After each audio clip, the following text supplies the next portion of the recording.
to make this process better? Okay, what can we do to make it better? So it's a continuous process. So risk management is not a one-off thing that, oh, we've done risk management, we have done it, that is the end. No, it's continuous, you get. So now looking at the broader or the bigger picture by the left, you see that it starts with communication and consultation. Now, as a risk manager, for those who might be interested in becoming risk managers or just for general knowledge of risk, you are not the process, the subject matter experts. You are more like a consultant. So you need to communicate with those who are actually involved in the day-to-day running of that process. I don't know if you're following me.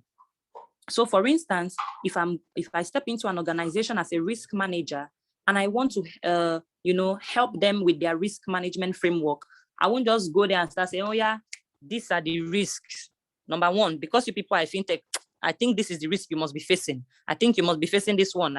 No, that's not how it's done. You are not the subject matter expert. You do not know the process as well as the process owner. You do not know the business as well as the business owner. Yes, your expertise and your experience over the years might help you to guide better. You may even have an idea, but you must go as a blank book. You must go blank. You must not go there assuming or having a preconceived notion. I don't know if we understand that. So that is where communication and consultation comes in. When you step into the organization as a risk manager, you want to discuss with the key stakeholders. You must identify your key stakeholders, and then you begin to ask questions. Okay, Mr. A, you are involved in, let's say, the business of producing milk. Okay, can you take me through this process flow? The person tells you, oh, okay, we first of all raise the cattle. From raising the cattle, we feed them so and feed to make sure that, they are producing enough milk. Then we milk them. This is the process of milking. These are the machines we use. These are the equipments we use. After milking them, this is what we do. We take it for pasteurization, for instance, and then we make sure that there is no bacteria and all of that. Then we move it into the evaporating machine, depending on the kind of milk they want to produce, for example, Now, he's walking you through his process or her process. You are listening, you are taking notes. Now, as a risk manager, you are much more alert with things that might be risky. Then you tell them, oh, okay. Oh, thank you so much for taking me through that process. Okay, so what have been, like, for instance, your challenges? In implementing this process smoothly? Has there been any hiccup along the way? The person can tell you, that was how our machine for evaporation spoiled. And then we've been having this issue. We've been escalating it to management, but, nothing has still been done. So how do you do with the raw milk? We have to put it in the fridge. And even sometimes there's no light, Nigeria now, and our generator sometimes is bad. And, they start explaining things to you. Now, they are just becoming open to you, telling you the challenges that they are facing. And now, if that milk is not kept at a certain temperature, it will get spoiled. That is lost to the company, right? Raw material is being wasted. So you are noting all those things. You are noting the challenges. Okay, since your objective is to produce evaporated milk, that is the objective, right? Along the process, you have identified that your machines are bad. Okay, is there a maintenance schedule? Do you understand? Now you are communicating, you are consulting. You are trying to understand their process. You are trying to understand their business. And then you now begin to identify, okay, so where would you think is an area of, like, which one would be a top priority? That's, you're trying to now identify which one are high risks for this person, which one are medium risk, which one are low risk, like that. So that is where communication and consultation comes in. Now, if you move to establishing the context, you must establish the context. Everything is always within a context. You must understand, okay, in what, how do I explain it? In what context does this apply? Okay, now, this, what is it called? Issues you've been having. You said you've escalated to management. Oh, yes, we've escalated to management and nothing has been done. Well, I told my manager. I don't know if the manager told the top management, but I think he did. I'm not sure. This, that. Now, that is a context. You're beginning to think, okay, this organization behavior, how is it? What is the reporting framework, right? There's a context to everything. Oh, okay, so how have you guys been able to manage it so far? Oh, well, we have one neighbor that we borrowed gen from or something like that. They are telling you, you are establishing the context in which these risks apply. You understand? I'm still using that our milk production example. Now, let's go to maybe a servicing organization. You have gone there, they are a oil servicing firm, for example. They have told you their processes, and you have to now establish the context in which these things are happening. Okay, well, these things, does it happen during peak period? Does it happen during mid-year? Does it happen during, end of year? So that you can understand the context in which these risks are happening. Let me move quickly because of our time. We may not be able to do too much in depth because of our limited time. Then the risk assessment itself, the risk identification, you must identify the risk. When you identify the risk, you analyze your risk. When you analyze your risk, you now evaluate the risk, and then you put treatments in place. When you put treatments in place, that's controls that will mitigate that risk. You monitor to see, is it effective? Those controls I put in place, are they effective? Then you go back again to establishing the context, because sometimes the context in which things happen change. All right, please, next slide. Okay, so there are different types of risks. We have external risk and we have internal risks, broadly categorized. Be they operational, be they strategic, be they credit risks. They are broadly divided into internal and external risks. For the external, we've used the PEST tool to represent it: political, economic, social, technological, legal, and environmental. And then for internal, we have operational and business risks. For the operational, it could be risks from employee conduct and error, breach of private data, automation risks, business processes and controls, etc. And then for business, we have technological changes. For instance, what happened with COVID-19, a lot of businesses had to now go online. Turnover, consumer demand shift, stakeholder pressure, etc. Political change of governments can cause, change in policies that may affect a business. Economy, things, inflation now, for instance, in Nigeria, it will affect a business. It has its impact. Sociological, there are things that maybe if a set of people, for instance, religion is some sort of sociological risk. If you are a pig seller and you go to the north, you may not really make it because they don't eat pigs. Technological, legal, for instance, in the regulatory aspects, and then all the taxes you have to pay, and then environmental as well. If there's crisis in the environment, if there are maybe, what we call it now, crisis in the environment, or maybe climate change or something that stems from that environment, then it might also affect the business. Let's move on to the next slide.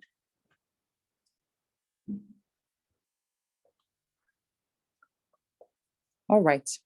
So we're just going to see if we can, Femi has already ticked it. We can identify what kind of risk this is. So CITO loans face heavy losses due to a change in regulations. What kind of risk do we think this is? Anybody can tell us, or you can drop it in the chat room. Okay, anybody, because of our time? If CITO loans faces heavy losses, financial. Okay, thank you, Mr. Jimo. Okay, thank you. It says it's financial. Okay. Any other person? Financial. Financial. Okay. Mr. Femi, can you? Wow. Well, it's yes. Financial. The face losses. Yes, it can be financial, but under the broad categories is external to the organization, right? Due to regulation, due to regulator. So, okay, next one. The IT policy was inadequate, and this led to a huge data breach.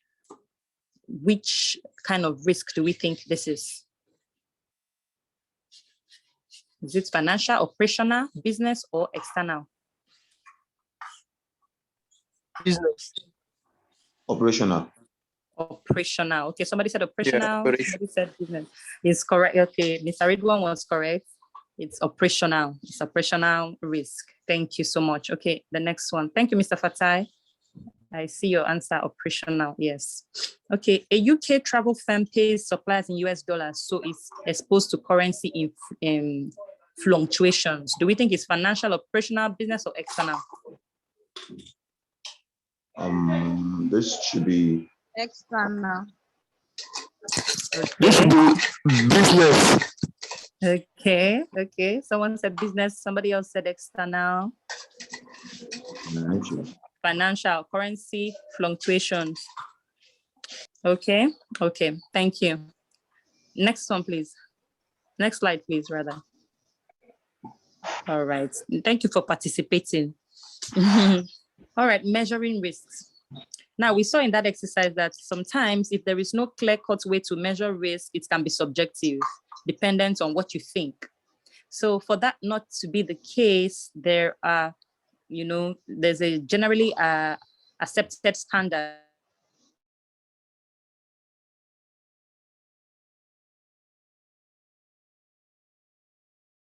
or severity. What's probability or likelihood? Okay, probability is the likelihood of something happening, yes. While impact is what would the consequence be if that thing actually happens? So that's how we measure risk. Let's move on. And it's important we use a risk matrix when we are measuring our risk, right? When for instance, you say, what is the probability that there will be a global pandemic? Another, let's say, a brand new global pandemic in 2020, or rather in 2022, for instance. Now, you look at historical data. It has happened before, right?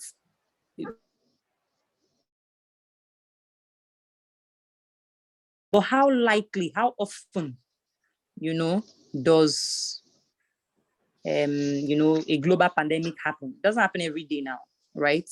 So when you look at the likelihood, you can say, you now ask yourself, is it very likely to happen? Is it likely? Is it possible? Is it unlikely or very unlikely? Well, it's possible. It's a possibility, right? Because it has even happened before. So it's possible. However, what's the impact? What's going to be the impact if it happens? The impact will be very high, or the impact will be, severe, or will it be moderate? So you now trace it. That possible, if you trace it to severe or significant, you see that you're having a mid-high or a mid. Okay, the both are even still mid-high on that possible. I don't know if you can follow me. Possible and significant stops at the amber color, mid-high, and then possible and severe also stops at the amber color, mid-high. If, for instance, we say, it's very likely to happen, and if it happens, the impact will be negligible, then you see that it's a low medium, basically. If we say, this thing it is unlikely that it will happen, but if it happens, it's going to be, severe. If you trace unlikely to severe, you see medium high. So that's the way we measure risks, based on likelihood and the impact. All right, please let's move to the next slide. Okay, so these are the definitions, things that help you, so they're not just saying, okay, it's likely, it's not likely. There are certain things that, certain criteria for this severe or very high. It has to be, the occurrence is probably going to be greater than 75%. Then this likelihood is telling you it's almost certain it will occur. That's when you can rate it as a very high or severe. You understand? So like that for all the other columns. And you can also do it for the impact, you can make it monetary. Okay, if this thing happens to our business, how much will we lose? Okay, if we will lose above 750K, then it's a very high impact for us. If we will lose less than 50K, then it's very low. So that can be a way to rate. You can also do impact based on time. How long will it take us to recover from this if this thing should happen? It will take more than 25 days. Very high. For instance, if you're running an online business and there's a risk of website downtime, and they are telling you, if this thing should happen before you recover that website, it will be 25 days or more. That's a very high risk. But if it will take you less than 5 days, that, okay, that's a low risk. That's just an example anyway. Nobody wants their website to be down for even 5 minutes. Okay, so the next slide. Sorry? Okay, I'm going to move on. You can just note your questions down. After this, we'll take the questions, or you can write it in the chat box if you have questions. Okay, for the risk treatment, when you are done identifying your risks and you have evaluated them, that is checking the impact and the likelihood of occurrence, rating it as whether it's going to be high, medium, or low, then you need to think of what to do about it. You can't just rate it as high and say, okay, it's high, that's all. No, you now have to check, okay, how do we treat the risk? Are we going to tolerate the risk? Are we going to treat, that we do something about it? Are we going to, treat means to now put in controls, right? Are we going to transfer? For instance, maybe we can take insurance to cover that risk, or are we going to terminate? You know what? This risk is just not even what's going into this operation. Can we mute our mic, please? I'm getting feedback. And then we terminate. So those are the 4 major risk treatments. Tolerate, that means no problem, we can carry on. Treat means let's put in controls that can lower that rating from a high to maybe a medium, or from a medium to a low. Transfer, this risk, let us insure it. That's when you transfer to an insurance company. Or terminate is not even what, after analyzing the risk associated in this business, is not even worth my time going into it. So we terminate. Okay. Next one. So a firm ceases its operations in a dangerous territory. What should we do? Should we tolerate? Should we treat? Should we transfer? Or should we terminate? We need response, please. What do you think we should do here? It's a firm ceases its operations. Termination. Okay, thank you. Mr. Femi, let's see. You are right. Terminate. But look at the dilapidated buildings and all. Okay, we have insurance to safeguard against fire or cyber attacks. What is that? Are we tolerating, treat, transfer, or terminate? Transfer. Transfer, thank you so much. Transfer, thank you. All right, so the next one is a company provides protective clothing to improve safety. What have we done? We tolerated and treated. Treat. All right. Thank you so much. That's great. It means we are understanding it. Okay. Let's look at another one. There's a risk. This is scenario 1, managing bribery risk. There's a risk of bribery when we use third parties and intermediaries, especially in high-risk territories. What might she do to treat this risk? Anybody? There's a risk of bribery when we use third parties and intermediaries, especially in high-risk territory. What might she do to treat the risk? Does anybody have an idea? What? Sorry, why can't it go legal way? Legal. That should, yeah, that is legal is best. Okay, thank you. The system can be automated. Mr. Femi has put it up. Okay, yes, thank you. The system can be automated to check for bribery, right? Okay. All right, so these are some of the things that she can do. She can ensure that third parties are vetted before engagement. I don't know if you've heard of customer due diligence, so, or partner due diligence. Before you go into business with the person, you want to do your due diligence, you vet the person first, you want to withdraw from high-risk territories. That's another possibility. If you withdraw from high-risk territories, you have already terminated, right? You can take out insurance to protect against that risk of bribery in high-risk territories. That is transfer. You understand? So conduct due diligence is treat, while ensure third parties are vetted is What was the first one again? Mr. Femi, can you take it up? Ensure third parties are vetted before. I've said treats. Okay, what might she do to treat the risk? So she can ensure the third parties are vetted before engagement, and she can conduct due diligence on all agents. Okay, all right. Okay, so what should he do to treat the risk? Please put the options. Any respondent?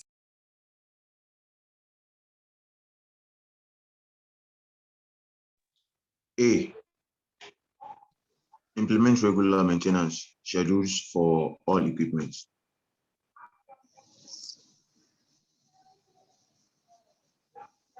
So implement A is regular the best. Options A and B. Implement regular maintenance schedule for all equipment. Take out insurance to cover any loss during downtime. Or A and C, invest in new equipment.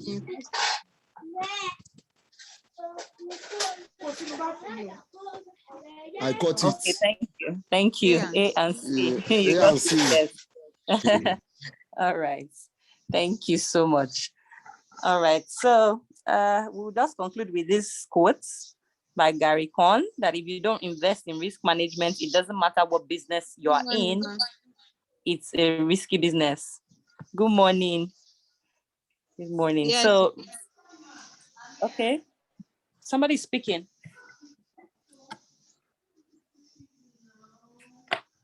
Okay. Maybe it wasn't me she was talking to. All right. So thank you. Thank you so much. This is just like a background into risk management. The field of risk management is very, very broad. Personally, in my organization, I serve as the governance, risk, and compliance manager there. It is very, very broad. So the 1 hour will not be enough to go through, everything about risk management. If we want to dwell on even the treatment plan alone, that would take a lot of time. You would still need to learn how to draw up a risk register. You will still need to learn how to draw up a risk policy. You need to learn how to draw up the risk criteria. Because some organizations will say, okay, our risk criteria, our risk appetite is that anything below high, that's we just want to only accept medium and low risk. Why some organizations, maybe in finance, will say, you know what, we can still stomach high risks, but not severe, because we want to make a profit, right? So there are still a lot to learn when it comes to risk management. And the thing about risk management is until you implement, you may not really understand, because the more you implement, the more you have to go back to that, your plan, act, check, do, circle. Do you understand? So I don't know if we have any questions for me. I'll be happy to respond where I can. So we'll still need extensive training. There are different institutes. You can register with the Institute of Risk Management, although it's very pricey.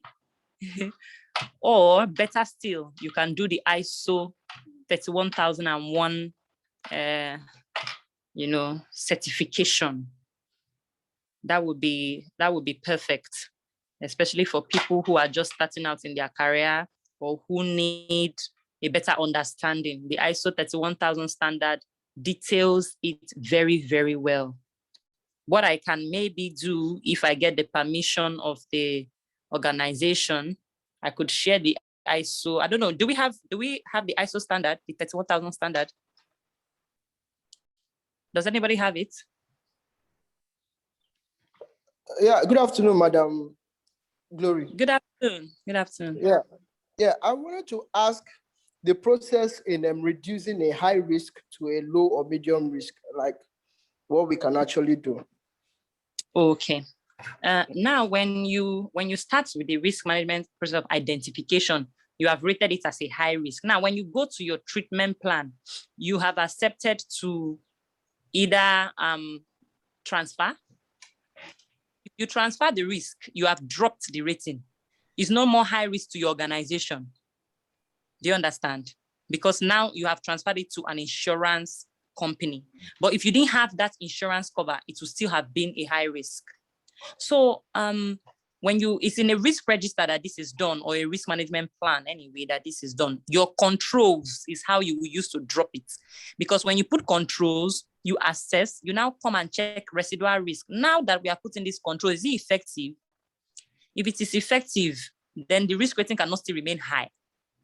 You now reassess. Okay, so now that I have this control, what is the possibility of this risk now occurring with this control in mind? Will it still happen if with all of these controls are put?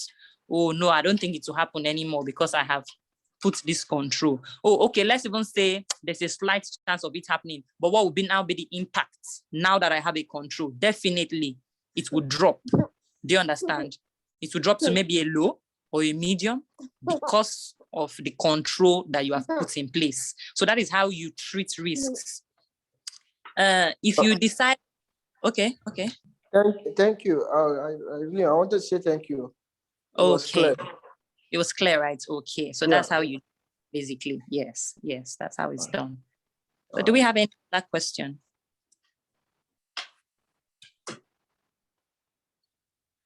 Any other question? No question. Let me check the chats. Okay. So it seems like I was very clear. Did we understand? Just need to get feedback.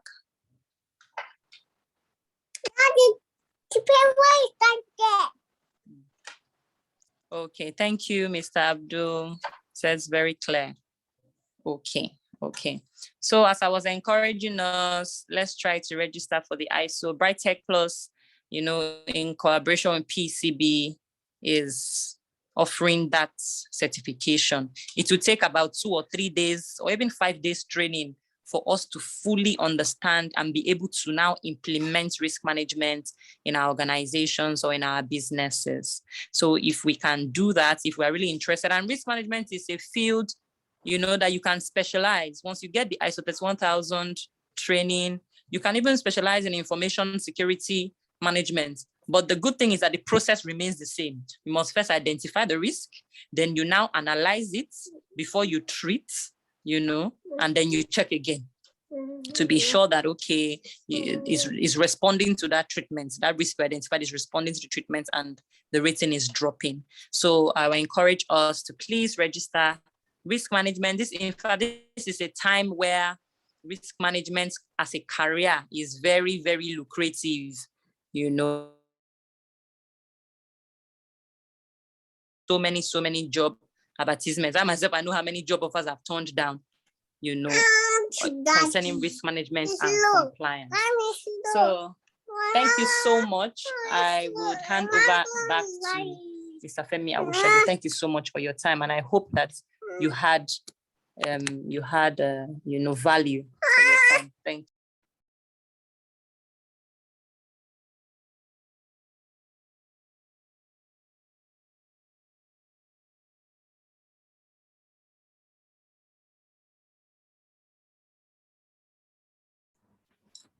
Oh, thank you so much. Thank you so much, Mrs. Pat Glory. This is a wonderful presentation, and I believe everyone present here was able to gain and understand 1 or 2 things. Please, if you want to know more about the certification, you can only contact us at info@brighttechplus.com, or you visit our website www.brighttechplus.com to get more to know about the ISO 31001 on risk management system. So today, I will appreciate everybody present here. We try and we make sure we start on time, because this is Saturday and we believe we all have 1 or 2 places to go, and we always have 1 or 2 things to engage for the weekend. This training is more like the foundation or introduction to risk management system that brought our knowledge to give us an insight on how we can manage risk in our organization. If you realize that in 2020, there's a big pandemic that happened in Nigeria that cut across all organizations. It's an external risk that is beyond our control. Then the question now comes, how do we manage this? So with risk management system, you can actually manage both internal and external risk that could affect your organization. So due to this presentation, we welcome everybody here for the certification. And if you have more questions to ask us, kindly contact us by info@brighttechplus.com or visit our website for more information. And for further questions, still reach out to us, we'll get back to you. And that's been posted on the chat box. If you want to get your certificate, contact us. Some people have already contacted and we already give them the details on how to get their certification. On our website, every certificate issued out is verifiable. So in case you tender your certificate somewhere in an organization, they can easily verify the certificate on our website. All what they need to do is take the certificate ID, go to the website, brighttechplus.com, click on verify certificates. A box comes out, you put the certificate ID, and it pops your name, the date of the training hours, and the training partake in. So thank you once again. If you have any question, can let us hear you out before we round it up and call it a day.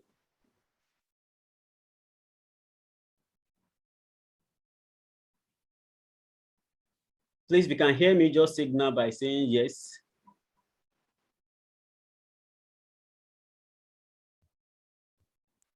Yes, thank you very much. I have a question.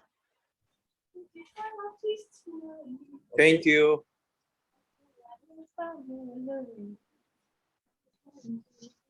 Yes, thank you for the training. Okay, I think somebody, Mr. Olusegun, we can see your hand up. Can you proceed with your question?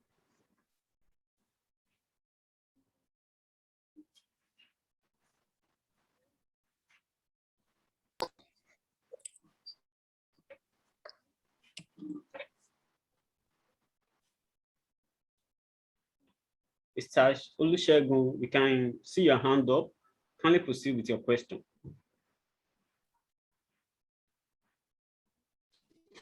Hello, sir.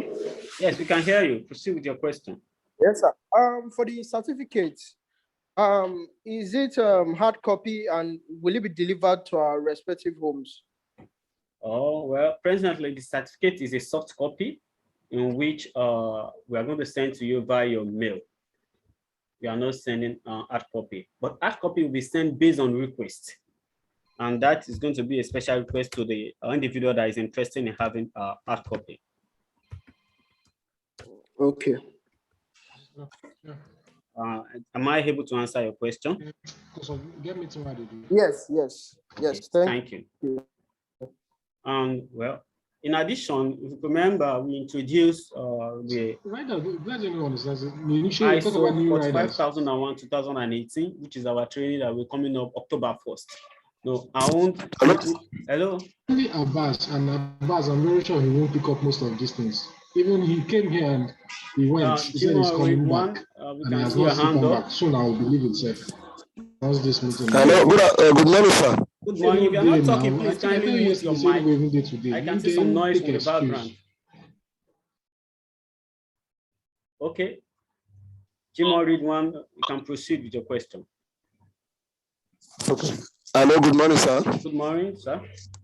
Yeah, it's because of the certificate. You remember when you called me on Wednesday, I told you that I also need a hard copy certificate. Yes, your request is noted. That's why I said, okay.